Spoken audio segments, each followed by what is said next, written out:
Good morning, folks. Paul Cappiello here, Friday morning.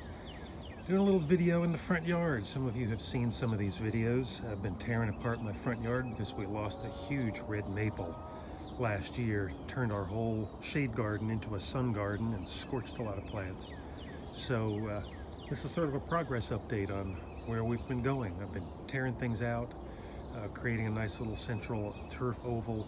Still a few plants to dig and move, and you can see the path to update, but getting there. So I'll do a quick walk around on some of our plants. First one is one that'll probably stay in this corner because it gets a little bit of afternoon shade. This is Goldfinch Heliborne, one of my favorites, bright yellow. It's faded now to green. It's pretty much finished blooming, but it bloomed for 3 solid months. One of the best hellebores on the planet. The remnants of last year's container planting in front of the house, they did great all winter. These heucheras, that's citronella on the right, the bright yellow chartreuse one, rosy glow on the left, and as I go around the corner, Georgia peach, another one that's worked really well for me. And they, you know, in a mild winter, they keep their foliage looking great all winter.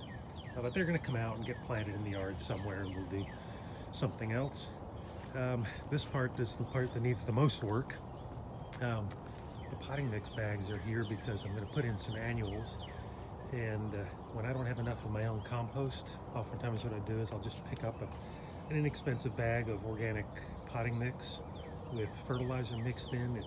It's a shortcut when you're pressed for time that works pretty well. Cuts down on my fertilizer need for the annuals for the rest of the summer. You can see lots of holes. This is where all plants have come out.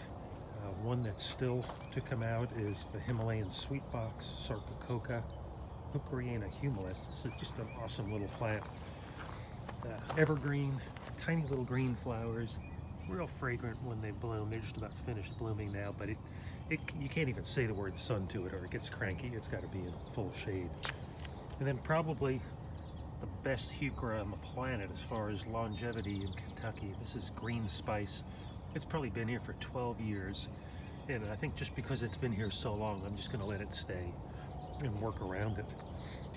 I say we've been getting some grass. It's just starting to peek through the soil, so we'll have a nice central oval of turf here.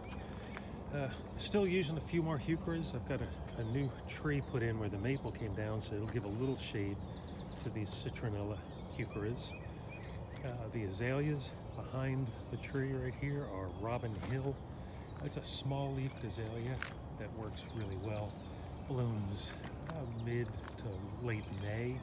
Nice kind of coral pink color. And then coming around the other side, moved a few hostas into an area where they'll get a little bit of protection. But this is one called First Frost. It's a really intense blue-green with a brilliant yellow margin, and it's got a little of that blue in, so it can actually take some sun. I divided these from up closer to the house where it was a little shadier, and they're having fun. And mixed in with them, sticking with the chartreuse and gold theme, these are new divisions of a sedge carex called Banana Boat from Dan Himes at Terra Nova. It scorches a little bit in the sun, but I figured I've got it, I'll give it a shot and see how it does out here.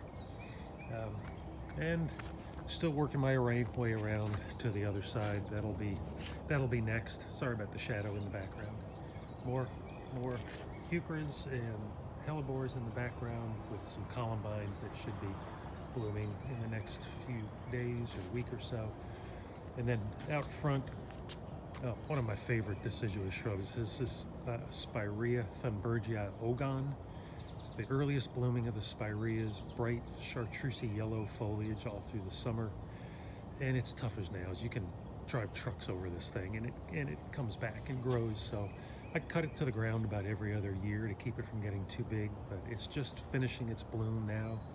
Like I said, great gold foliage and nice delicate white blooms. It's a nice little shot of early color in the garden. So there you have it. It's still a mess. There's a lot going on, but we'll get there, and I'll be back again with an update maybe next week. Have a good day.